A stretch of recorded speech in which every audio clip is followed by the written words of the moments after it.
Yo, welcome back to the channel, guys. In today's video, I'm going to be going over the 4 best ways to run the Hauer shotgun. I guess you could call it my top 4 classes, but really these are kind of like the only 4 classes that I really find necessary. Unlike previous Call of Duty games and shotguns in previous Call of Duty games, there's actually a lot of different ways to run the Hauer and no single really best way to use it. Like back in Black Ops 4, there was pretty much one single most overpowered way to run the MOG 12. And even in Modern Warfare with the 680, there was really only a choice between like the 18-inch and the 20 whatever inch barrels. But in this game, there's really no barrels that just extend your damage range to just a crazy amount, making it outshine all the others. So in today's video, I thought I'd run down the 4 best ways to use it.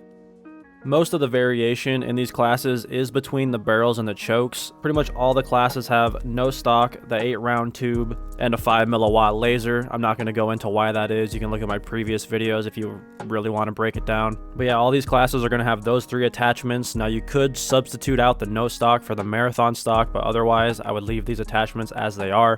I don't find it useful to run a handle or an optic on a shotgun. I had someone comment in one of my videos the other day saying that optics on shotguns are useful, and I suppose on one of these classes where it does turn it into more of a slug shotgun, an optic could be useful.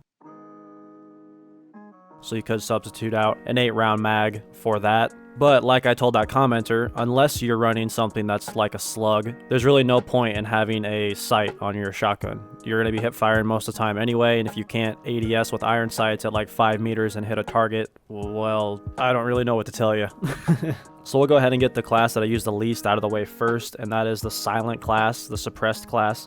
Now you could run the flash cone, and if you guys don't know what the flash cone does, when you fire, your red dot on the map does appear for a split second, but then instantly goes away, so it's like a flash on the radar. So it doesn't keep you completely off the radar like the sound suppressor, and I don't really find the sound suppressor to be that much harder to use. Like, I don't find that it decreases your range to such a significant extent that I would run the flash cone over it. I mean, if you do, you could. I just go ahead and run the sound suppressor, the reinforced heavy for the fire rate, because we are going to be going for more 2-shot kills, which is okay because we are suppressed and off the radar, so people shouldn't really react to our gunshots as quickly or as fast, especially if you're running flanks. So regardless of which suppressor you choose to run, I would say definitely run the reinforced heavy barrel because it increases your fire rate, and going for 2-shot kills is not a huge deal when you're off the radar. Now my third most used class, I really don't use this much because I'm on keyboard and mouse, and the hit registration on keyboard and mouse in this game is abysmal.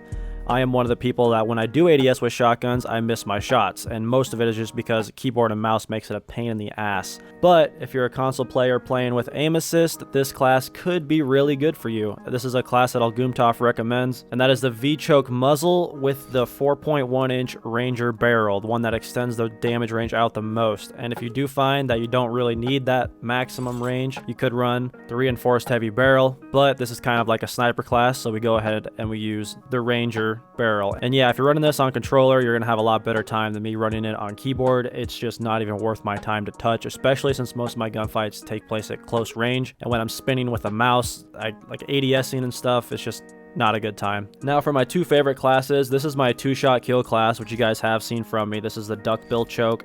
You don't have to run the duckbill choke if you find that it makes your 1-shot kills harder to get, but I still use it because when I'm running this class in my mind, I'm kind of playing for 2-shot kills. This is like the class I would run on larger maps. And then of course we have the 5 milliwatt no stock, or since this is a larger map class, this is a class I might run marathon on. If you are on console, you could substitute that 8-round mag out once again for a sight, but I find ADSing on keyboard to be not the best course of action, so I go ahead and run the 8-round tube. And now this is the 1-shot kill class up close. You will still be 2-shotting people at a pretty decent range, but this is the class you guys saw in my last video. It's the duckbill and task force. Now when you have the task force barrel on there and you're going for close range 1-shots, I would recommend the duckbill choke.